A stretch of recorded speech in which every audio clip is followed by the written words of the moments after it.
میں نے اپنے شیخ کی مجلس میں دیکھا غریب لوگ زیادہ ہوتے تھے. ہمارے شیخ کے نا، ہمارے شیخ کی جو خانقاہ تھی نا، اس میں غریب لوگ زیادہ تھے.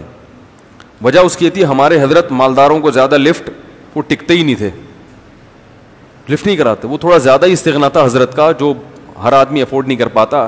لوگ کہتے بھی تھے حضرت تھوڑا سا ہلکا ہاتھ رکھیں. حضرت فرماتے تھے بس میرے دماغ میں گھر گئے جو پھڑکتی ہے تو مجھے پتہ نہیں چلتا. ایک دفعہ کیا ہوا، ایک بڑے سیٹ صاحب آئے، وہ تھوڑا آگے بیٹھ گئے، علماء سے تھوڑا آگے. حضرت نے فرمایا پیچھے بیٹھیں، یہ علماء کی جگہ ہے. ٹھیک ہے نا.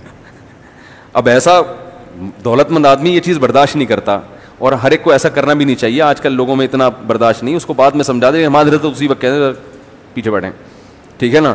تو وہ پھر بہت ہی کوئی تقوی والا ہوتا تھا نا، دولت مند، جو پیسہ بھی ہو اور علماء کی جھاڑ کو برداشت کرنے کی طاقت بھی ہو، وہ پھر ٹکتا تھا.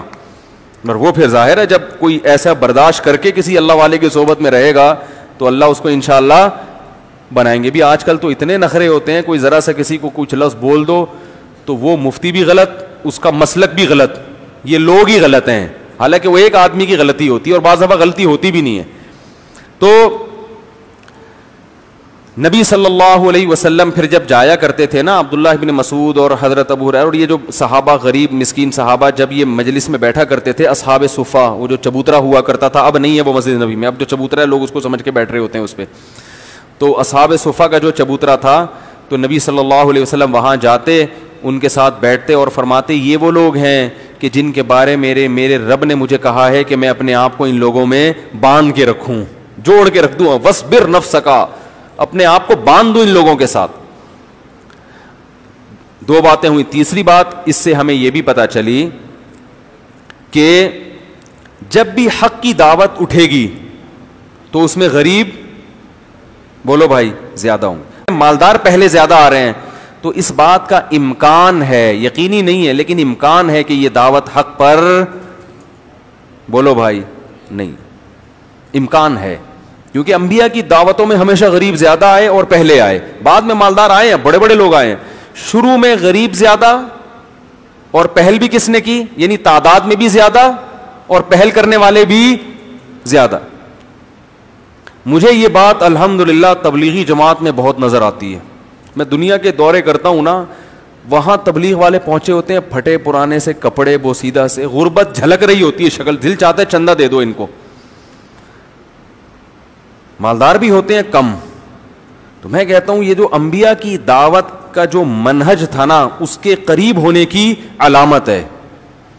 انبیاء کی دعوت کا جو طریقہ ہے نا، منہج، اس کے تبلیغی جماعت قریب ہے. اس کی علامت یہ ہے کہ اس میں بھی غریب ہول سیل کے حساب سے ہیں.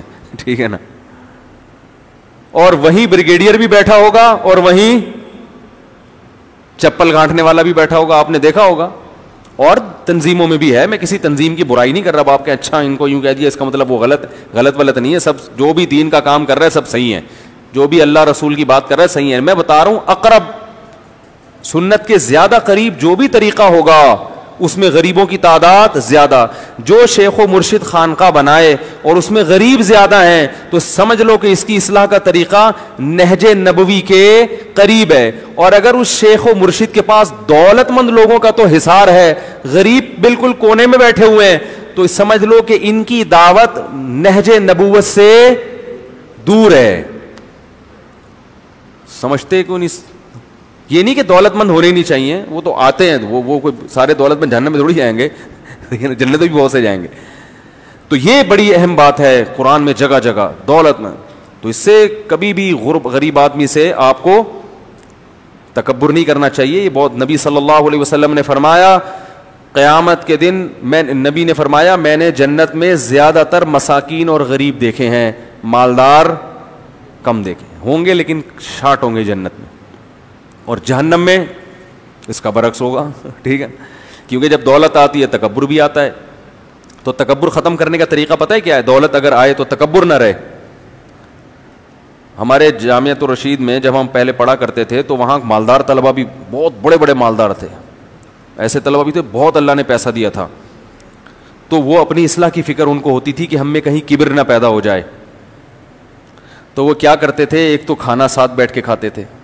کھانا اگرچہ ان کا اپنے گھر سے آتا تھا، ٹھیک ہے نا, کیونکہ وہ والا ہضم نہیں ہوتا تھا ان کے. یہ تو فطرت ہے, اس کو تو بدلا نہیں جا سکتا نا. جنہوں نے برگر کھائے ہوں وہ مدرسے کی دال کیسے حلق میں اتاریں گے.